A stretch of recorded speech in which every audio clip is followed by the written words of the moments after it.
Hello बच्चों, कैसे हैं आप सब? बढ़िया है। चलिए ठीक है। तो आज की इस वीडियो में हम पढ़ने वाले हैं क्लास 12th फिजिक्स का जो चैप्टर नंबर 3 है, जिसका नाम है विद्युत धारा या करंट इलेक्ट्रिसिटी के ऑब्जेक्टिव क्वेश्चंस। आज की इस वीडियो में मैं उन सभी क्वेश्चन को लेकर आया हूं जिनको सॉल्व करने में आपको अब तक दिक्कत होती थी या जिनके आंसर अभी तक आपको रटने पड़ते थे। पर अब आपको चिंता करने की ज़रूरत नहीं है। यहाँ पर मैं आपको एक एक क्वेश्चन का कॉन्सेप्ट समझाऊंगा। ठीक है, आपको यहाँ पर क्वेश्चंस के आंसर समझना है, रटना नहीं है, क्योंकि इस चैनल पे रटना मना है। चलिए तो पहला क्वेश्चन सॉल्व करते हैं। ये रहा पहला क्वेश्चन। एक तार की प्रतिरोधकता निर्भर करती है और अपने सामने ये 4 ऑप्शन है, इनमें से एक सही ऑप्शन होगा, उस तक हमें पहुंचना है।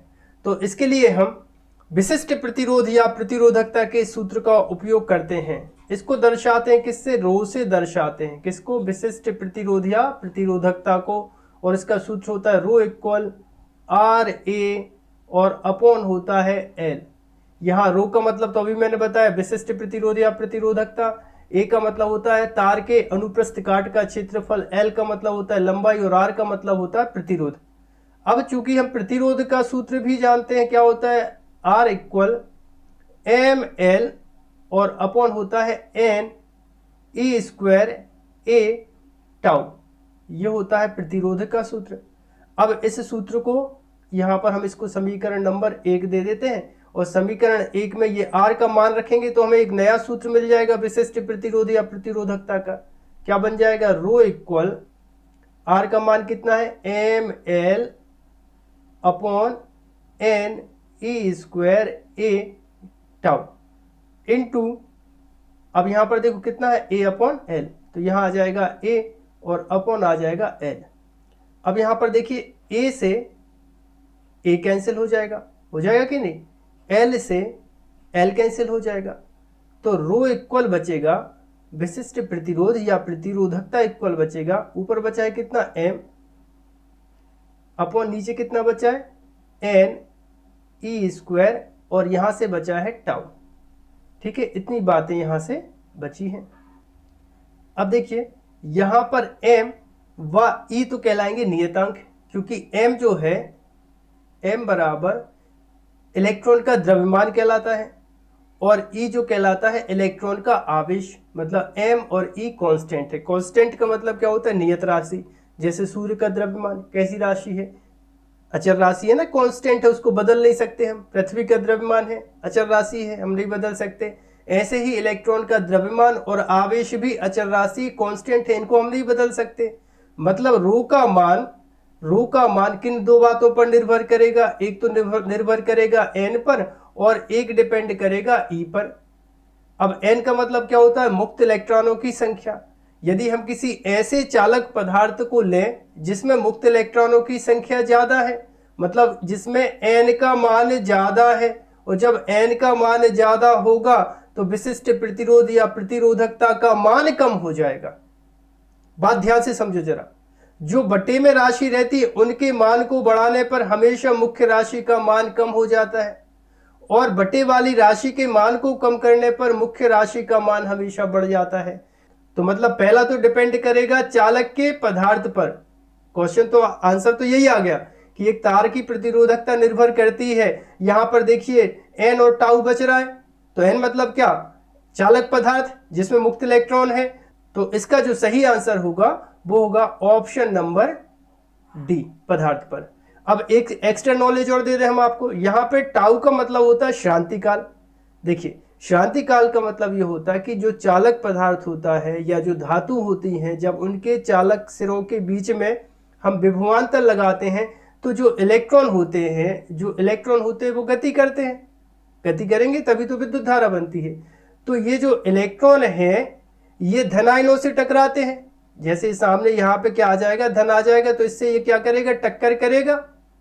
तो एक इलेक्ट्रॉन की धन आयनों से 2 क्रमागत टक्करों के बीच के माध्य या औसत समय को क्या बोलते हैं? शांति काल कहते हैं। अच्छा, जब धातु का या पदार्थ का ताप बढ़ाया जाता है, क्या बढ़ाया जाता है? ताप बढ़ाया जाता है, तो शांति काल टाउ का मान हो जाता है कम। जब टाउ का मान कम हो जाएगा तो विशिष्ट प्रतिरोध या प्रतिरोधकता का मान क्या हो जाएगा, बढ़ जाएगा। ठीक है ना, तो ताप बढ़ाने से टाउ का मान कम होगा तो प्रतिरोधकता या प्रतिरोध क्या हो जाएगा, बढ़ जाएगा। तो दूसरा क्वेश्चन यहां से यह बन सकता है कि यदि धातुओं का ताप बढ़ाया जाए तो उसका विशिष्ट प्रतिरोध क्या होगा, तो उसका विशिष्ट प्रतिरोध या प्रतिरोधकता हमेशा क्या हो जाती है, बढ़ जाती है। क्लियर है इतनी बात। तो क्वेश्चन नंबर दूसरा देखिए, 5 ओम प्रतिरोध के तार में 4 एम्पियर की धारा 4 मिनट तक बहती है। तार के किसी परिच्छेद से गुजरने वाले इलेक्ट्रॉनों की संख्या ज्ञात कीजिए। और अपने सामने ये 4 ऑप्शन है, इनमें से सही एक है, उस तक हमें पहुंचना है। तो देखिए पहुंचे हम। तब प्रश्न में हमें क्या क्या दिया है, प्रतिरोध का मान दिया 5 ओम, तो R बराबर हो जाएगा कितना, 5 ओम। के तार में 4 एम्पियर की धारा को दर्शाते हैं I से। I बराबर कितना दिया, 4 एम्पियर दिया है। ठीक है, कितने मिनट तक, 4 मिनट तक बहती है, तो समय हो जाएगा T बराबर कितना, 4 मिनट हो जाएगा। ठीक है, तार के किसी परिच्छेद से गुजरने वाले इलेक्ट्रॉनों की संख्या ज्ञात करनी है, तो इलेक्ट्रॉनों की संख्या को हम दर्शाते हैं N से, ये हमें ज्ञात करना है। अब विद्युत धारा का जो सूत्र होता है वो होता है I बराबर Q अपॉन T होता है। अब चूंकि हमें इलेक्ट्रॉनों की संख्या ज्ञात करनी है तो इसके लिए हम विद्युत आवेश के क्वांटीकरण के सूत्र का उपयोग करते हैं। Q बराबर हम जानते हैं होता है Ne। ठीक है, पहले चैप्टर में पढ़ा था ना हमने, Q बराबर कितना होता है Ne।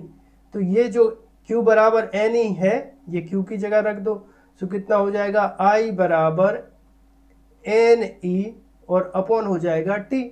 अब हमें ज्ञात क्या करना है, इलेक्ट्रॉनों की संख्या, ये ज्ञात करना है। तो N के बराबर कर दो, इसका T का 3 गुणा कर दो, तो ये हो जाएगा I और इंटू हो जाएगा T और अपॉन आ जाएगा E बराबर आ जाएगा N। यही तो हमें ज्ञात करना है। मान रखो, तो यहाँ पर I का मान कितना दिया है, 4 एम्पियर, तो यहाँ पर रख देते हैं हम 4, गुणा T का मान कितना दिया हमें, 4 मिनट दिया है, याद रखो, और समय का मात्रक होता है सेकंड। तब हमें यहाँ 4 मिनट को सेकंड में बदलना होगा, तो गुणा करके हमें रखना होगा 4, और 1 मिनट में हो जाएंगे 60 सेकंड। समझ रहे ना क्या बोल रहे हैं, 4 मिनट लिखा है, गुणा करके हमें लिखना होगा 60। ठीक है, बटे में आ जाओ। ई मतलब क्या, एक इलेक्ट्रॉन का आवेश, और एक इलेक्ट्रॉन का आवेश कितना होता है, 1.6 इंटू 10⁻⁹ बराबर किसकी चल रहा है, N के बराबर चल रहा है। अब यहाँ पर देखो, 4 चौके कितना हो जाएगा, 16, 4 चौके हो जाएगा 16, गुणा कितना हो जाएगा, यहाँ पे बचा है 60। ये दशमलव हटाओगे तो ऊपर क्या बढ़ जाएगा, 1 10 और बढ़ जाएगा, तो यहाँ 10 रख दो, और 10⁻⁹ को भी ऊपर ले आओ, तो ये प्लस के हो जाएंगे 19, और बटे कितना बचा यहाँ पे 16, तो 16 से 16 को कैंसिल कर दो, 0 गिन लो, 1 ये और 1 ये, सो गए 2, और 19 ये, सो गए 21। मतलब आंसर हो जाएगा 6 गुणा 10 के ऊपर 21 की घात बराबर कितना, N। ये आया आंसर। अब देखते हैं ऑप्शन, तो ऑप्शन नंबर कौन सा सही होगा, 6 into 10⁻⁻21। Option number A, option number A सही होगा बंधुओं। ठीक है, नए क्वेश्चन पे चलें। कंप्यूटर जी नया क्वेश्चन दिखाइए बच्चों को। क्वेश्चन नंबर तीसरा है, बिंदु ए से बिंदु बी की ओर 10⁻³ सेकंड में 10⁻9 इलेक्ट्रॉन प्रवाहित होते, विद्युत धारा का मान ज्ञात कीजिए। मतलब एक बिंदु क्या है, ए है, इस बिंदु को नाम ए दे दो, और एक बिंदु है कितना, बी है। यहाँ पर क्या, ए से बी की ओर, ए से बी की ओर ऐसे जा रहे हैं, कितने, 10⁻9 इलेक्ट्रॉन। कितना समय ले रहे हैं, टी बराबर ले रहे हैं 10⁻³ सेकंड।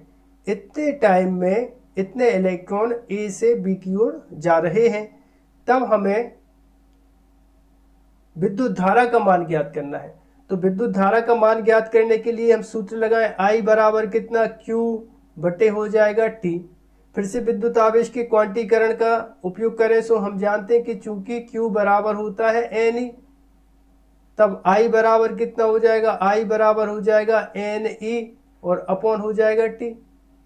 अब यहाँ पे N का मान दिया है कितना, 9, 10 टू दी पावर 9, और E का मतलब क्या होता है, एक इलेक्ट्रॉन का आवेश, तो एक इलेक्ट्रॉन का आवेश कितना 1.6 इंटू 10 टू दी पावर -19, और अपॉन क्या रखना है, समय, तो समय का मान कितना दिया 10 टू दी पावर -3 सेकेंड, तो यहाँ पे रख देते हैं 10 टू दी पावर -3 सेकेंड। अच्छा यहाँ पे देखो, आगे देखो जरा, आगे देखो जरा, 10 टू दी पावर -19, 19 की घात लगी ना ये, और यहाँ पर 10 टू दी पावर +9, 19 में से 9 गए तो कितना बचा, यहाँ बचा 10 टू दी पावर -10, यहाँ पर कितना बचा, यहाँ पे बचा 1.6, 10 टू दी पावर -3 को ऊपर लेके आओगे तो ये प्लस का हो जाएगा, ये हो गया। अब 10 में से ये 3 और कम कर दो तो आंसर हो जाएगा I बराबर 1.6 इंटू 10 टू दी पावर -7 और धारा का मात्रक एम्पियर। ये इस क्वेश्चन का सही आंसर होगा। देखते हैं ऑप्शन कौन सा सही है, ऑप्शन कौन सा सही है, ऑप्शन नंबर सी। बधाई हो, बहुत बहुत बधाई हो आप सबके लिए, आपका आंसर आ गया कितना, 1.6 into 10 to the power -7 ampere. Next question की बात करें, ठीक है कंप्यूटर जी, अगला क्वेश्चन ये रहा। अगला क्वेश्चन, अगला क्वेश्चन है विभव प्रवणता का मात्रक होता है। तो बच्चों विभव प्रवणता को हम किससे दर्शाते हैं, जल्दी से बता दो, कमेंट कर दो, कमेंट करके बता दो विभव प्रवणता को किससे दर्शाते हैं, के से दर्शाते हैं। के इक्वल कितना होता है, V अपॉन L होता है। यहाँ पे V का मतलब क्या होता है, विभव, L का मतलब क्या होता है, लंबाई, K का मतलब क्या होता है, विभव प्रवणता। का मात्रक पूछा है, का मात्रक पूछा है, बहुत ही छोटी बात है ना। अच्छा देखो यहाँ विभव का मात्रक क्या होता है, जल्दी से बता दो, ठीक है विभव का मात्रक क्या होता है, वोल्ट होता है, और लंबाई का मात्रक क्या होता है, मीटर होता है, क्या होता है, मीटर। तो इस तरह से विभव प्रवणता का मात्रक बना वोल्ट पर मीटर। ऑप्शन में देखते हैं, ओम, सेंटीमीटर, फलाना ढिकाना, ये है ऑप्शन नंबर डी, ठीक है। एक बार फिर से बधाई, आंसर आ गया, आंसर आ गया कौन सा, ऑप्शन नंबर डी, वोल्ट पर मीटर। याद रखना विभव प्रवणता का मात्रक वोल्ट पर मीटर होता है, ठीक है। अगले क्वेश्चन पे चले, स्क्रीनशॉट लेते चलना, ठीक है, बार बार निमंत्रण नहीं देंगे स्क्रीनशॉट लेने का। एक बार बोल दिया, जो जैसे क्वेश्चन सॉल्व होता है तो आप उसका स्क्रीनशॉट लेते चलिएगा, और जो क्वेश्चन आप पे बन रहे हैं तो आप वीडियो को पॉज करिए, खुद से सॉल्व करिए, फिर मिला के देखिए आप कितने सही हैं, ठीक है। नया क्वेश्चन आ गया है, नया क्वेश्चन आ गया है, क्वेश्चन नंबर 5 है, ताप बढ़ाने पर प्रतिरोध घटता है। अरे बच्चों को पता है, अभी मैंने बताया था कि ताप बढ़ाने पर प्रतिरोध घटेगा, किसका घटेगा, धातुओं का, मिश्र धातुओं का, अपघट्य का, अर्धचालक का। बिल्कुल सही पकड़े हो, अर्धचालक का, ठीक है। नया क्वेश्चन, नया क्वेश्चन ये आ गया, अति चालक पदार्थों की चालकता होती है। सुनो, अति चालकता की परिभाषा क्या होती है जरा बताओ। कम ताप पर, ध्यान से सुना, कम ताप पर किसी पदार्थ की प्रतिरोधकता शून्य हो जाने की घटना को अति चालकता कहते हैं। मतलब प्रतिरोधकता जब शून्य हो गई तो उसकी चालकता तो अनंत हो गई। तो इस क्वेश्चन का आंसर क्या हो जाएगा, इस क्वेश्चन का आंसर हो जाएगा अनंत। भाई बात समझो ना, जब प्रतिरोधकता क्या हो गई, शून्य, जब प्रतिरोधकता शून्य हो गई तो चालकता क्या हो जाएगी, अनंत ही तो हो जाएगी। तो इस क्वेश्चन का जो आंसर है वो ऑप्शन नंबर बी सही होगा। नया क्वेश्चन दिखाइए भाई साहब, भाई साहब नया क्वेश्चन आ गया है, क्वेश्चन नंबर 7वां। एक तार में 2 एम्पीयर की धारा प्रवाहित हो रही है, 20 सेकंड में बहने वाले आवेश का मान ज्ञात कीजिए। बच्चों का काम है, बहुत ही सरल है, बहुत सरल है, लेकिन फिर भी तुम्हारे लिए हम कर देते हैं।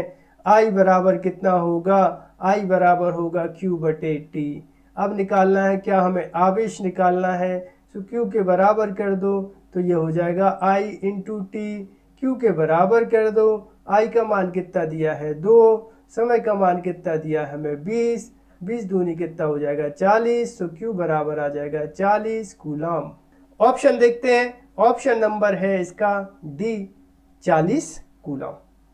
नया क्वेश्चन, नया क्वेश्चन कहाँ है, कहाँ हो तुम, हाँ ये देखो, कहाँ हो तुम, कंप्यूटर की स्क्रीन के उस साइड तुम और इस साइड हम। अगला क्वेश्चन आ गया है, 4 मीटर लंबे एक तार में, वाह क्या बात है, 4 मीटर लंबा तार है, में 1 एम्पियर की धारा बह रही है, बहुत बढ़िया। यदि तार का प्रतिरोध 4 ओम हो तो तार में विभव प्रवणता का मान बताना है। हमें 4 अपने सामने ऑप्शन है। अरे यार ये तो तुम सॉल्व कर सकते हो, के इक्वल लगाओ, के इक्वल होगा V अपॉन L। अरे यार यहाँ विभव का मान तो दिया नहीं, अब क्या करें, अब क्या करें, यहाँ पे हम ओम के नियम का उपयोग कर लेते हैं। V इक्वल कितना होता है आई आर, यहाँ V की जगह रखेंगे तो कितना हो जाएगा K इक्वल आई आर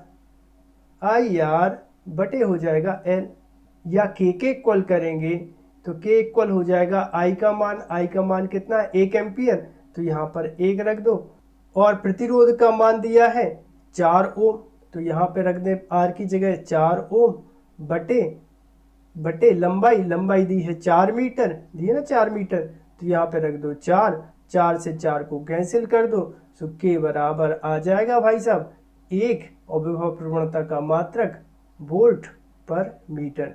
तो इस क्वेश्चन का आंसर होगा 1 वोल्ट पर मीटर। 1 वोल्ट पर मीटर कहाँ लिखा है, ऑप्शन नंबर डी पर लिखा है। तो क्वेश्चन नंबर 9 है, 4 ओम, 12 ओम और 8 ओम के 3 प्रतिरोधों को समांतर क्रम में जोड़ने पर तुल्य प्रतिरोध 2 ओम प्राप्त होता है। आर का मान ज्ञात कीजिए। ठीक है, चलो देखो इसको सॉल्व करते हैं। अच्छा, प्रतिरोधों को जब समांतर क्रम में जोड़ा जाता है तो तुल्य प्रतिरोध का सूत्र क्या होता है, बोलो जरा 1 अपॉन आर, यहाँ पे लिख देते हैं पी मतलब हो जाएगा पैरेलल, आर का मतलब हो जाएगा प्रतिरोधों को समांतर क्रम में जोड़ा है तो बराबर कितना हो जाएगा 1 upon R1 plus 1 upon R2 plus 1 upon R3, यही होता है का। ठीक है, सॉल्व करके बता रहे हो क्या, जल्दी से बता दो, कमेंट कर दो जिस पे बन जाए। मान रखे तो यहाँ पर देखिए 4, 12 और 8 ओम के 3 प्रतिरोधों को समांतर क्रम में जोड़ने पर तुल्य प्रतिरोध कितना मिल रहा है 2 ओम, भाई साहब 2 ओम मिल रहा है तुल्य प्रतिरोध, तो यहाँ पे कितना हो जाएगा 1/2। जब ऐसा संयोजन करते हैं तो हमें परिणामी मिलता है ऐसा, बराबर R1 कौन सा प्रतिरोध कहलाएगा 4, मतलब कितना लिख दें 1/4।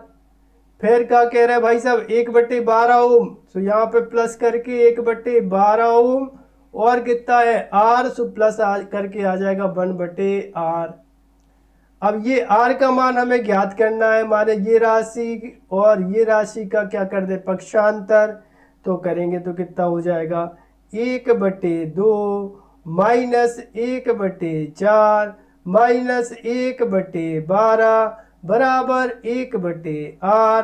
तो यहाँ पे क्या करो भाई साहब 2, 4, 12 का ले लो LCM, तो यहाँ पे हो जाएगा 1/R बराबर LCM आ गया 12, ऊपर बचा 2 12 6 का गुणा, ऊपर बचा 6 माइनस करके 3 माइनस करके 1, बोलो सही है का, बोलो सही है का, सो 1/R बराबर -3 -1 -4 माने 6 माइनस 4/12 अरे क्या आ गया, हाँ, सो कितना बचा 1/R बराबर हो जाएगा 6 में से 4 गए सो 2/12, 2 एकम 2, 2 6 12, सो R बराबर 1/R बराबर आ गया कितना 1/6। जब इसको r के बराबर करोगे, r के बराबर करोगे तो ये पलट के ऊपर आ जाएगा। सो r बराबर आ जाएगा 6 ओम। उत्तर देखो भाई साहब, उत्तर देखो, ऑप्शन नंबर ए इसका सही होगा। नेक्स्ट क्वेश्चन पे चलें भाई साहब, कंप्यूटर भाई साहब। अगला क्वेश्चन क्या कहता है, सुन लो जरा। एक धातु के तार में 10 एम्पियर की धारा बह रही है, माने धारा का मान दिया है 10 एम्पियर। यहाँ हम लिख दे रहे हैं I बराबर 10 एम्पियर। नेक्स्ट क्या बात हो रही, उसके अनुप्रस्थ परिच्छेद का क्षेत्रफल। तो क्षेत्रफल को दर्शा दो A से। A बराबर दिया है 1 मिलीमीटर स्क्वायर। लंबाई का मात्रक तो मीटर होता है और हमें दिया है मिलीमीटर स्क्वायर में। तो 1 मिलीमीटर बराबर होता है 10⁻⁻3। यहाँ पे स्क्वायर है, माने हमें एक बार और लिखना पड़ेगा। तो कितना हो जाएगा, तो हो जाएगा कितना 10⁻⁻6 मीटर स्क्वायर। तो अगर यहाँ पे स्क्वायर लगा हो तो जो मान होगा, तो मान होगा 10⁻⁻6 मिलीमीटर स्क्वायर। तो यहाँ पे हो जाएगा 10⁻⁻6 हो जाएगा मीटर स्क्वायर। चलिए, तथा उसमें इलेक्ट्रॉन घनत्व। तो इलेक्ट्रॉन घनत्व मतलब इलेक्ट्रॉनों की संख्या कितनी लिख दें, 10⁻28 इलेक्ट्रॉन प्रति मीटर है। मतलब एक प्रति मीटर मतलब इतने इलेक्ट्रॉन है, इसका मतलब ये होगा। उस तार में मुक्त इलेक्ट्रॉनों का अनुगमन वेग ज्ञात कीजिए। भाई साहब, अनुगमन वेग को हम दर्शाते हैं vd से। v का मतलब वेलोसिटी, d का मतलब drift velocity of the electron. अब यहाँ पे सूत्र हम लगा दें, विद्युत धारा और अनुगमन वेग में संबंध पड़ा होगा I बराबर n e a vd। इसका उपयोग करके आंसर लेके आइएगा, तो मैं मानूंगा कि आपकी तैयारी बहुत अच्छी चल रही है। तब तक मैं एक गाना गा लेता हूँ। देखो मैंने देखा है एक सपना, जल्दी से कमेंट करके आंसर बताओ ना, कितना। अरे कहाँ गया पेन।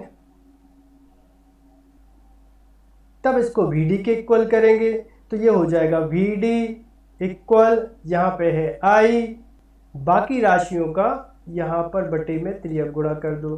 तो ये हो जाएगा कितना n, फिर आ जाएगा e और आ जाएगा a। vd तो हम निकाल ही रहे हैं, ठीक है, मान रखें।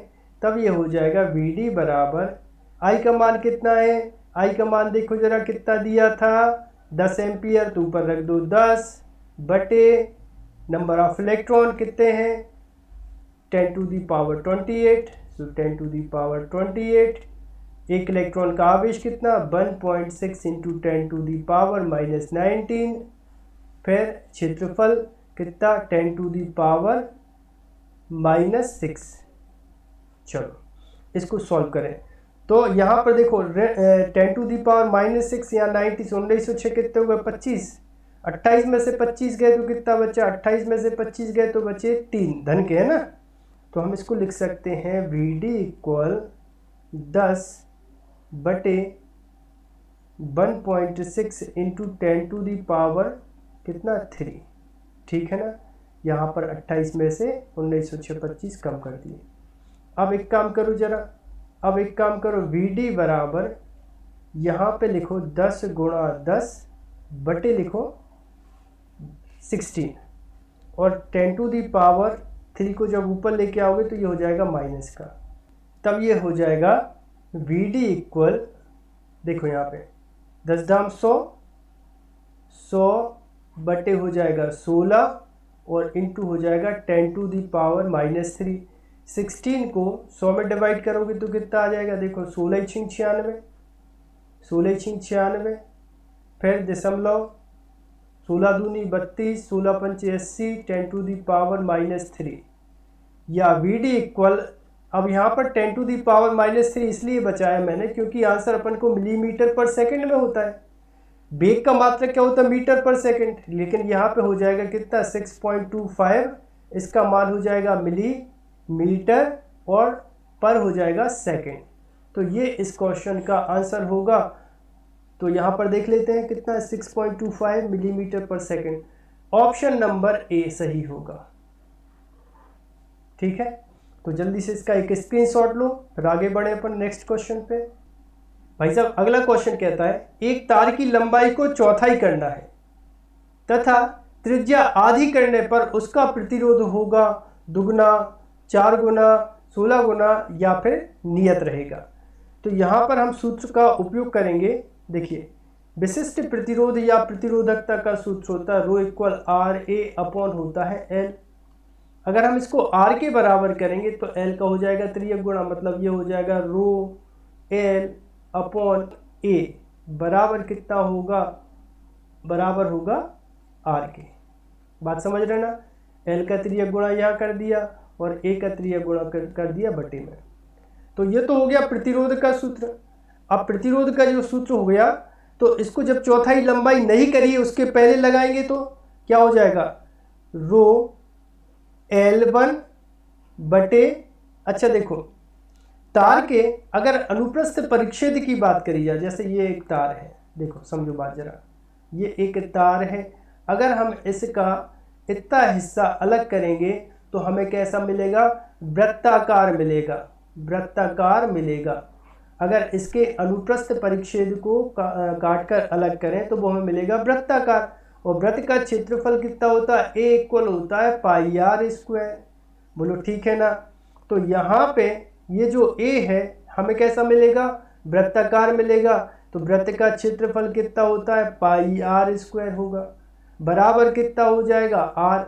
अब चूंकि हम इसको जब लंबाई को, उसकी लंबाई को चौथाई नहीं किया है, उस समय की बात कर रहे हैं, तो ये L1 है तो इसको R1 बोल दो और इसको बोल दो R1। तो ये कैपिटल R क्या है, प्रतिरोध है, R1 क्या है, इसकी त्रिज्या है। कब है त्रिज्या, जबकि हमने उसमें कोई परिवर्तन नहीं किया है। अब चूंकि रो नहीं बदलेगा, क्योंकि पदार्थ तो हम बदल नहीं रहे भाई, जो तार था उसी को खींचा ना, तो विशिष्ट प्रतिरोध या प्रतिरोधकता यहाँ पर ये जो रो है ये नहीं बदलेगा। चलो ठीक है। अब जब अपन ने उसको जो तार की लंबाई है चौथाई कर रहे हैं और त्रिज्या आधी कर रहे हैं, तो उस समय पे जो तार का प्रतिरोध है उसको हम R2 ले रहे हैं। और R2 इक्वल कितना हो जाएगा, R2 इक्वल हो जाएगा, देखिए रो लंबाई कितनी ले लें L2, अभी चौथाई करेंगे, बटे कितना हो जाएगा पाई R2 का स्क्वायर। इसको समीकरण 1 दे देते हैं और इसको समीकरण 2 दे देते हैं।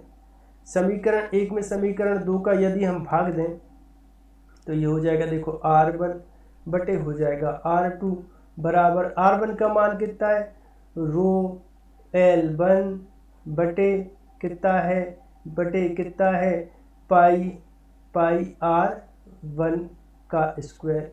R2 का मान रखोगे तो ये पलट जाएगा, ये ऊपर आ जाएगा, कितना आ जाएगा पाई R2 का स्क्वायर बटे कितना हो जाएगा रो L और ये हो जाएगा 2।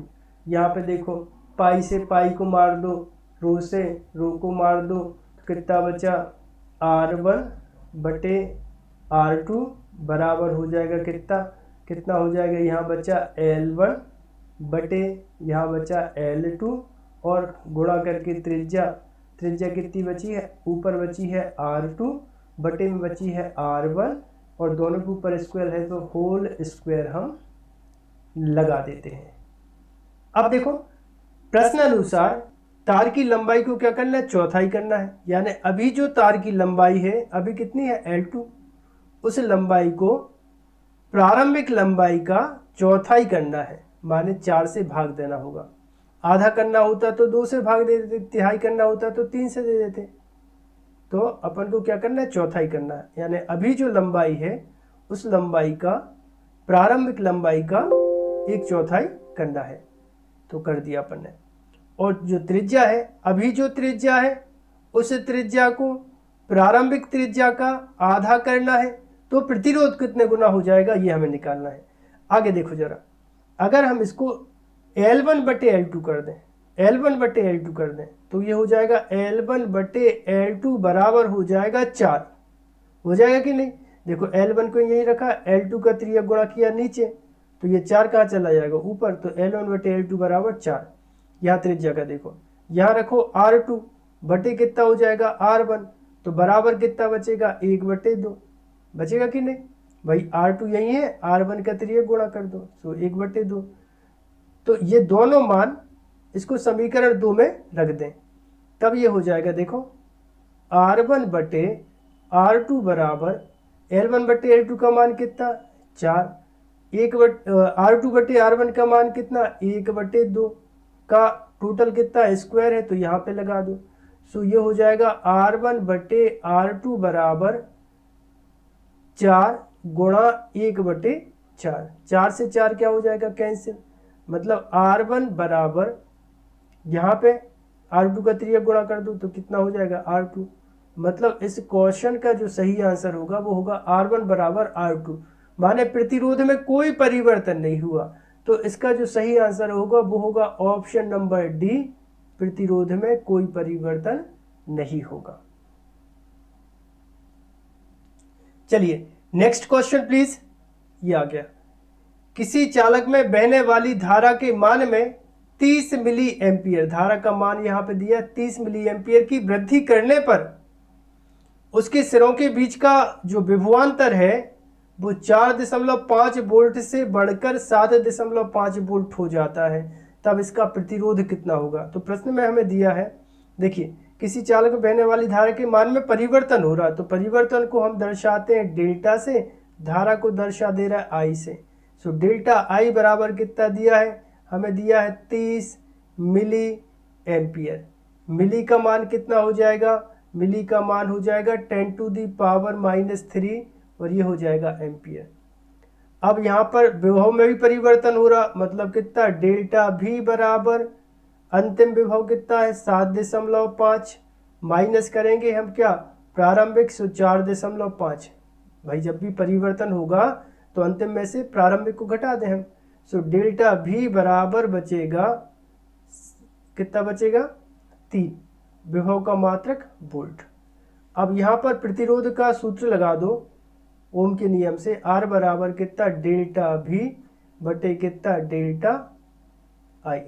डेल्टा भी का मान कितना 3 बटे डेल्टा आई का मान कितना 30 गुणा 10 के ऊपर ऋण 3 की घात। सो 3 एकम 3 और 3 धाम के 30, सो आ गया कितना, आ जाएगा कितना R बराबर 1 बटे, अच्छा यहाँ पर देखो 10 के ऊपर 1 की घात क्या लगी, ये ऋण 3 की, ये ऋण 3 की। जब ऊपर लेके अच्छा तो ऋण 2 बचेगा, ऊपर लेके आओगे तो धन 2, धन 2 का मतलब हो जाएगा 100, मतलब R बराबर आ जाएगा 100 ओम आ जाएगा। ऑप्शन देखो, option number A, option number A सही होगा 100 ओम। ठीक है नेक्स्ट क्वेश्चन, नेक्स्ट क्वेश्चन दिखाइए। एक तार को खींचकर उसकी लंबाई दुगुनी कर दी जाती है, तब उसका प्रतिरोध कितना होगा। देखिए जब हम किसी तार को खींचेंगे, जब हम किसी तार को खींचेंगे तो क्या होगा, उसकी त्रिज्या घट जाएगी लेकिन आयतन नहीं बदलेगा। मतलब यहाँ पे हम लिख सकते हैं तार का प्रारंभिक आयतन, प्रारंभिक आयतन बराबर लिखेंगे तार का नया आयतन, नया आयतन। ठीक है, दोनों को हमने बराबर कर दिया क्योंकि आयतन बदल नहीं रहा है, केवल क्या हो रही, त्रिज्या बदल रही है। भाई तार को खींचेंगे तो तार पतला नहीं हो जाएगा, जब तार पतला होगा तो उसकी त्रिज्या कम हो जाएगी। अब यहाँ पर देखो आयतन बराबर क्या होता है, आयतन बराबर होता है लंबाई गुणित चौड़ाई गुणित होता है ऊंचाई। अच्छा यहाँ पे चौड़ाई और ऊंचाई को हम क्या लिख सकते हैं, क्षेत्रफल। मतलब क्या हो जाएगा, भी बराबर L इंटू ए लिख सकते हैं, आयतन को लिख सकते हैं ना। अब यहाँ पे जो हमने तार लिया है, यहाँ पे हमने जो तार लिया है, अगर हम इसके अनुप्रस्थ परिच्छेद क्षेत्रफल की बात करें तो वो हमें कैसा मिल रहा है, वृत्ताकार। तो वृत्त का क्षेत्रफल, तो वृत्त का क्षेत्रफल A बराबर कितना हो जाएगा, πr²। तब यहाँ पे इसका हम आयतन लिखेंगे, देखना आयतन लिखेंगे लंबाई L1 और उसका जो क्षेत्रफल है, क्षेत्रफल कितना है πr², मतलब πr1 का स्क्वायर। ठीक है, L पाई आर स्क्वायर। और यहाँ पे भी हम कितना लिख सकते हैं, पाई आर 2 का स्क्वायर और इंटू कितना L2। अब यहाँ पे पाई से पाई तो क्या हो जाएगा, कैंसिल हो जाएगा।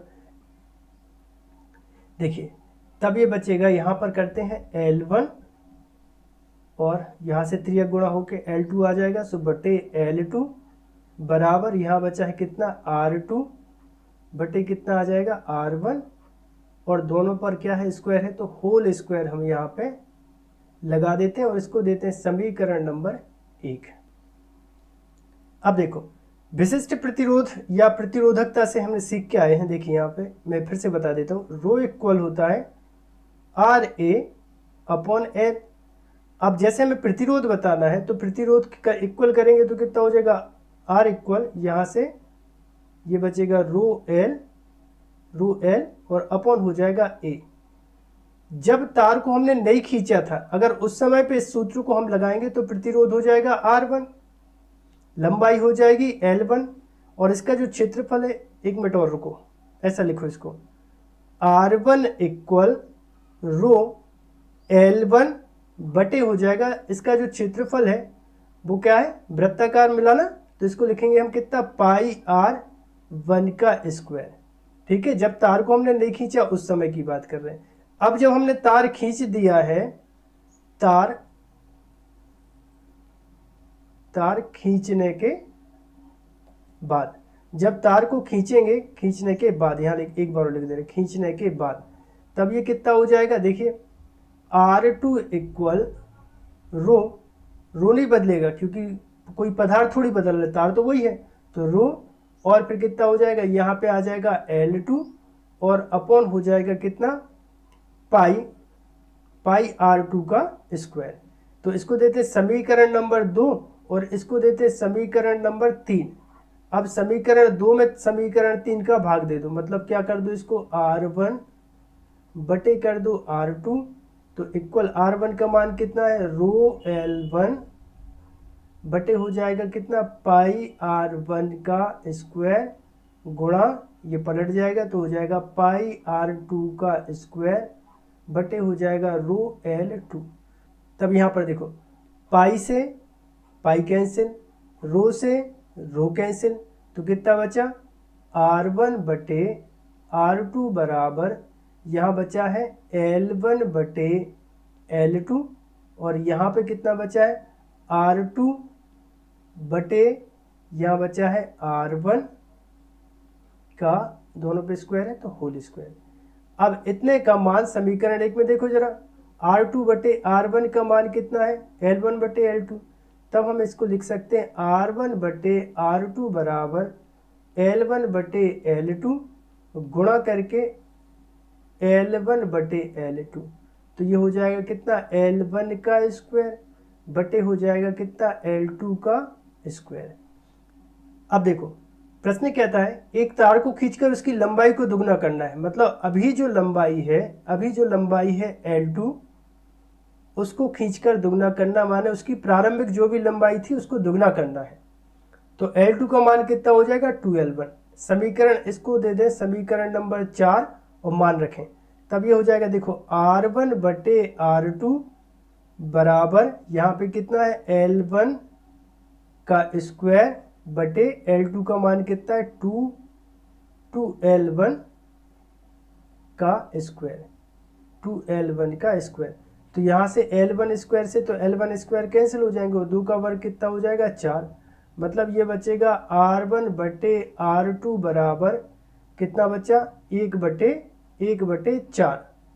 अब इसको अगर हम R2 के बराबर करें तो ये हो जाएगा, देखो R2 बराबर, R2 यहाँ ले आए और ये हो जाएगा 4R1। तब इस क्वेश्चन का सही आंसर होगा, वो होगा ऑप्शन नंबर बी, 4 गुना। अगला क्वेश्चन दिखाइए। अगला क्वेश्चन है 50 वाट 200 वाट शक्ति के 2 बल्ब हैं, यदि दोनों की वोल्टता समान है, यानी इस दोनों के बीच में वोल्टेज का मान समान है, तो इनके प्रतिरोधों का अनुपात होगा। चलिए देखिए एक मिनट, तो पावर या शक्ति का जो फॉर्मूला होता है वो होता है P इक्वल V इंटू होता है I, सही है ना। और ओम के नियम से हम जानते हैं कि I का सूत्र होता है V बटे R। क्या बात है। I में मान रख दो इसमें समीकरण 1 में देखें, तब ये हो जाएगा P बराबर V और I का मान कितना V बटे R, मतलब कितना हो जाएगा V स्क्वायर बटे हो जाएगा R। अगर इस फॉर्मूले को हम पहले बल्ब के लिए लगाएं, अच्छा एक काम करो, तो इसको हम बोल देते हैं P1 और इसको बोल देते हैं R1, ठीक है। अब दूसरे बल्ब के लिए लगाएंगे तो इसको हम बोल देंगे P2। P2 इक्वल कितना हो जाएगा, वोल्टेज का मान समान है, प्रतिरोध बदल जाएगा, कितना हो जाएगा R2, ठीक है। तो इसको समीकरण 2 दे दो और इसको समीकरण 3 दे दो। समीकरण 2 में समीकरण 3 का भाग दे दो, कितना बन जाएगा P1 बटे P2 बराबर P1 का मान कितना V स्क्वायर बटे R1 और इंटू P2 का मान कितना हो जाएगा R2 बटे हो जाएगा V स्क्वायर। तो यहाँ V स्क्वायर से V स्क्वायर कैंसिल हो जाएगा, मतलब वोल्टेज से वोल्टेज कैंसिल हो गया, कितना बचा P1 बटे हो जाएगा P2 बराबर R2 बटे R1। अब चूंकि हमें प्रतिरोधों का अनुपात ज्ञात करना है तो यहाँ पर हम पहले प्रतिरोध को लेके आएंगे, तो ये हो जाएगा देखो R1 बटे हो जाएगा R2, तो ये पलट के ऊपर आ जाएगा, तो ये हो जाएगा P2 बटे हो जाएगा P1, ठीक है। सो ये हो जाएगा R1 बटे R2 बराबर P2 का मान कितना है 200, तो यहाँ पर लिख दो 200। P1 का मान कितना है 50, सो बटे लिख दो 50, सो 50 एकम 50 और 50 हो के 200, मतलब कितना हो जाएगा R1 बटे R2 बराबर 4 बटे 1, माने 4:1। ऑप्शन नंबर बी इसका सही होगा, ठीक है। कंप्यूटर जी अगला क्वेश्चन दिखाइएगा। तो अगला क्वेश्चन है, प्रतिरोध तापमापी का 0 डिग्री सेल्सियस पर प्रतिरोध है 6 ओम, ठीक है, और 100 डिग्री सेल्सियस पर प्रतिरोध है 7 ओम। अज्ञात ताप पर प्रतिरोध का मान है 8 ओम, तब अज्ञात ताप का मान ज्ञात कीजिए। तब यहां पर देखिए 0 डिग्री सेल्सियस पर जो प्रतिरोध है वो है R बराबर कितना 6 ओम, ओके। और 100 डिग्री सेल्सियस पर जो प्रतिरोध है, तो यहाँ पर अपन R0 लिख देते हैं और यहाँ पर R100 लिख देते हैं। R100 कितना है 7 ओम है। अज्ञात ताप, तो अज्ञात ताप को हम क्या मान लेते हैं थीटा डिग्री सेल्सियस पर जो प्रतिरोध है वो कितना है 8 ओम है। तब अज्ञात ताप का मान कितना होगा हमें ज्ञात करना है। तब इसका सूत्र होगा थीटा बराबर R थीटा माइनस R0 बटे R100 माइनस R0 और इंटू होता है 100 डिग्री सेल्सियस। मान रख दें तो ये तो हो जाएगा सूत्र, ठीक है, अज्ञात ताप ज्ञात करने का सूत्र हो जाएगा। तब मान रख दें तो ये R थीटा, ये कहलाएगा R थीटा है ना। थीटा डिग्री सेल्सियस पर प्रतिरोध 8 ओम दिया है, तो यहाँ पर हम रखेंगे 8 माइनस R0, तो R0 यानी 0 डिग्री सेल्सियस पर जो प्रतिरोध है 6, तो यहाँ पे रखेंगे 6 बटे R100 पर कितना है 7 माइनस R0 पर कितना है 6 और इंटू कितना 100। तो यहाँ पर देखिए यहाँ बचेगा थीटा बराबर 8 में से 6 गए तो बचा 2 बटे 7 में से 6 जाएगा तो बचेगा 1 और इंटू बचेगा 100। तो 100 का 2 में गुणा करेंगे तो कितना आ जाएगा 200। तो इस क्वेश्चन का सही आंसर होगा 200 डिग्री सेल्सियस। यहाँ पर देखो ऑप्शन नंबर सी इसका सही होगा। अब देखिए नेक्स्ट क्वेश्चन है, किसी चालक का प्रतिरोध निर्भर नहीं करता किस पर निर्भर नहीं करता। तो सबसे पहले हमें ये पता होना चाहिए निर्भर किस पे करता है। तो प्रतिरोध का सूत्र होता है R equal M L upon N E square A tau, इस पर निर्भर करेगा। एम और ई को छोड़कर, एम द्रव्यमान है इलेक्ट्रॉन का और ई आवेश है, ये तो नियत राशि है। मतलब लंबाई पर निर्भर करता है, पदार्थ की प्रकृति पर निर्भर करता है, क्षेत्रफल पर निर्भर करता है और शांति काल माने ताप पर निर्भर करता है। तो अब निर्भर किस पे नहीं करता, तो यहां पर भी नहीं है, ठीक है, माने विभवांतर। तो किसी चालक का प्रतिरोध विभवांतर पर निर्भर नहीं करता। अगला क्वेश्चन पेश किया जाए, किसी सेल का आंतरिक प्रतिरोध निर्भर करता है। ऑप्शन देखिए, प्लेटों के क्षेत्रफल पर, प्लेटों के बीच की दूरी पर, अपघट्य की सांद्रता पर, उपर्युक्त सभी पर। तो सबसे पहले सुनो, आंतरिक प्रतिरोध क्या होता है। देखिए, जैसे ये हम एक सेल बनाए, तो ये बर्तन है और इस बर्तन में क्या भरा रहता है, विद्युत अपघट्य भरा रहता है और इस तरह से यहाँ पे दो प्लेटें होती हैं, एक पर पॉजिटिव रहता है, एक पे नेगेटिव होता है। तो प्लेटों के क्षेत्रफल पर आंतरिक प्रतिरोध निर्भर करता है, बिल्कुल सही है। यहाँ पे ये जो प्लेटें हैं, इन प्लेटों के क्षेत्रफल पर सेल का जो आंतरिक प्रतिरोध निर्भर करता है। प्लेटों के बीच की दूरी पर, इस पर भी निर्भर करता है। अपघट्य यानी घूर्ण पर निर्भर करता है। तो कुल मिला के ये है कि उपर्युक्त सभी पर। तो इस क्वेश्चन का जो सही आंसर होगा वो होगा ऑप्शन नंबर डी, इन सभी पर।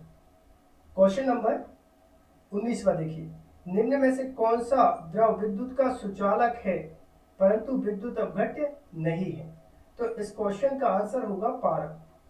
पारा विद्युत का सुचालक होता है परंतु उसका विद्युत अपघटन नहीं होता। मतलब जो पारा होता है, द्रव होता है, वो कभी भी धन आयन और ऋण आयन में विभक्त नहीं होता। क्वेश्चन है, फैराडे नियतांक का मान कितना होता है। तो फैराडे नियतांक का मान होता है 96,500 कूलम। ये आवेश का सबसे बड़ा मात्रक भी होता है, विद्युत आवेश का सबसे बड़ा मात्रक होता है फैराडे। फैराडे और एक फैराडे बराबर होता है 96,500 कूलम। अगला क्वेश्चन है, एक बैटरी के सिरों को 9 ओम प्रतिरोध से जोड़ने पर उसका विभवांतर 40 वोल्ट से 30 वोल्ट रह जाता है, तब सेल का आंतरिक प्रतिरोध ज्ञात कीजिए। तो यहाँ पर हमें प्रतिरोध का मान दिया है, प्रतिरोध का मान है R बराबर 9 ओम, ठीक है। उसका विभवांतर 40 वोल्ट से 30 वोल्ट रह जाता है, यानी जो पहले दिया वो विद्युत वाहक बल कहलाता है। सो E बराबर यहाँ पे हो जाएगा 40 वोल्ट, ठीक है ना। पहले 40 वोल्ट की बैटरी लगाई, उससे 30 वोल्ट का विभव मिल रहा है। सो यहाँ पर V बराबर लिखेंगे हम कितना, 30 वोल्ट। अब सेल के आंतरिक प्रतिरोध का सूत्र होता है R बराबर capital R bracket E upon V minus होता है 1, मान रख दें। सो R बराबर, R का मान कितना 9, E का मान कितना 40 बटे हो जाएगा 30 माइनस कितना 1, तब R बराबर 9। यहाँ पर देखो 0 से 0 कैंसिल हो जाएगा। सो ब्रैकेट में कितना बचा 4/3 माइनस कितना 1।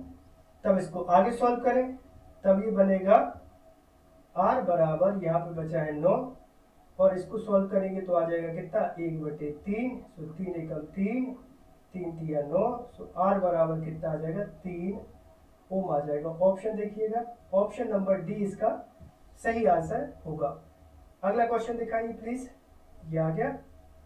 एक वोल्ट मीटर का प्रतिरोध 120 ओम है, तो प्रतिरोध का मान कितना, R बराबर 120 ओम है। यदि इसे 9 वोल्ट की बैटरी 9 वोल्ट, तो E बराबर हो जाएगा कितना 9 वोल्ट 15 ओम आंतरिक प्रतिरोध वाली बैटरी से। सो R बराबर हो जाएगा 15 ओम से जोड़ा जाए तो वोल्ट मीटर का पाठ्यांक क्या होगा हमें भी ज्ञात करना है। तब इसका सूत्र होगा I बराबर E upon R plus small r, मान रख दो। तो यहाँ I बराबर E का मान कितना है, E का मान कितना है 9, तो 9 रख दो बटे कितना R, तो R का मान कितना 120, तो 120 धन स्मॉल r का मान 15, तो यहाँ 15 रख दो। सो i बराबर हो जाएगा 9/120 प्लस 15, तो हो जाएगा 135। तो अब इसको 9 से कैंसिल कर दो, तब ये 9 से कैंसिल हो जाएगा। 9 एकम 9, 9 15, 15 नंबर 135 होता ना, तो ये बचेगा 1/15। अब इसमें सूत्र लगा दो, v बराबर आई आर। सो v बराबर i का मान कितना 1/15, और यहाँ बचा r, तो r का मान कितना है 120। सो 15 एकम 15, और 15 अट्ठे कितना होता है 120। सो v बराबर कितना आ जाएगा 8 वोल्ट आ जाएगा। उत्तर ऑप्शन नंबर ए इसका सही होगा। क्वेश्चन नंबर 23 देखिए, किसी स्रोत का वोल्टेज मापने का सबसे श्रेष्ठ साधन है। तो सबसे श्रेष्ठ साधन कौन सा है? Voltmeter, ammeter. देखिए ये तो हो नहीं सकता, क्योंकि ये दोनों धारा मापी है। गैल्वेनोमीटर मतलब धारा मापी, और अमीटर से भी धारा मापते हैं। अब बचा क्या? वोल्टमीटर और विभव मापी। तो इसमें से दोनों में से सही होगा विभव मापी। ठीक है, विभव मापी की सहायता से विभव का सबसे श्रेष्ठ मापन किया जाता है। नेक्स्ट क्वेश्चन बताइए। ठीक है, निम्न में से कौन सा उपकरण व्हीटस्टोन सेतु के सिद्धांत पर आधारित है? तो इस क्वेश्चन का आंसर होगा मीटर सेतु। मीटर सेतु व्हीटस्टोन सेतु के सिद्धांत पर आधारित क्या होता है? एक उपकरण होता है। नेक्स्ट क्वेश्चन है ओमी प्रतिरोध है। तो सबसे पहले हमें पता होना चाहिए ओमी प्रतिरोध क्या होता है। ओमी प्रतिरोध का मतलब ये होता है, जैसे ये एक कोई चालक है, और जब इस चालक तार के सिरों के बीच में हम विभवांतर लगाएं, तो इसका प्रतिरोध नियत रहे। इसका प्रतिरोध क्या रहे? कांस्टेंट रहे, नियत रहे। तब ऐसे प्रतिरोध को हम कहते हैं ओमी प्रतिरोध। तो यहां पर देखिए क्या है? तांबे का तार। जब तांबे के तार की सिरों के बीच में हम विभवांतर लगाते हैं, तो उसका प्रतिरोध कांस्टेंट होता है। तो इसका आंसर होगा तांबे का तार। और एक और ऐसा होता है ओमी प्रतिरोध का उदाहरण पारा। ठीक है, तो पारा या तांबे का तार। नेक्स्ट क्वेश्चन है, विभवमापी के तार की लंबाई बढ़ाने पर उसकी सुग्राहिता ऑप्शन ए बढ़ जाती है, घट जाती है, अपरिवर्तित रहती है, या इनमें से कोई नहीं। तो देखिए विभव प्रवणता का सूत्र होता है K बराबर V/L। ठीक है ना, V का मतलब विभव, L का मतलब लंबाई, K का मतलब विभव प्रवणता। तो यहां पर मैं आपको एक सूत्र बताता हूं, आपको याद रखना है कि विभव प्रवणता जब भी कम होगी उसकी सुग्राहिता बढ़ जाएगी। ठीक है ना, अगर विभव प्रवणता कम है तो सुग्राहिता का मान क्या होगा? ज्यादा होगा। अब यहां सूत्र में देखो, लंबाई बढ़ा रहे तो उसकी जो विभव प्रवणता वो क्या हो रही? कम। और जब विभव प्रवणता कम हो रही है तो उसकी सुग्राहिता क्या हो जाएगी? बढ़ जाएगी।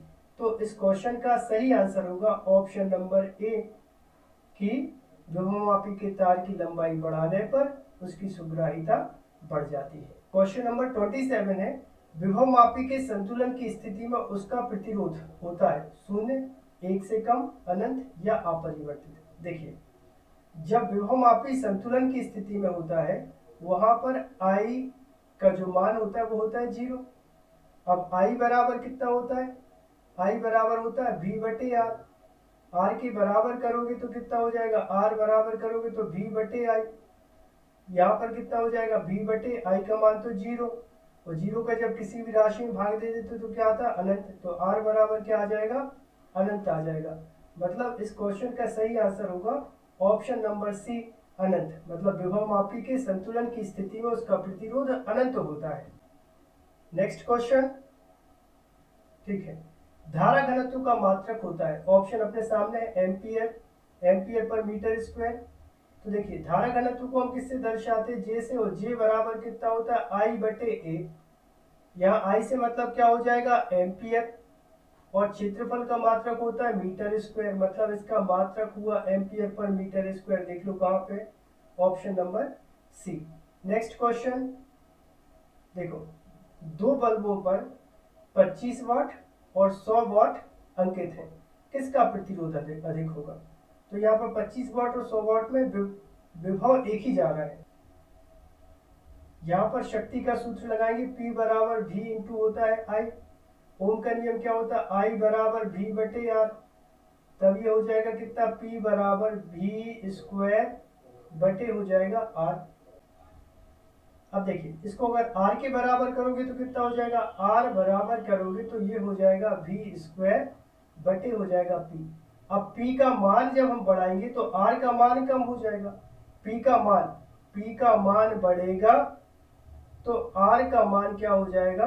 कम हो जाएगा। यहाँ पर देखिए 25 वाट, जैसे 100 वाट के बल्ब की बात करेंगे तो 100 ज़्यादा है तो R क्या हो जाएगा?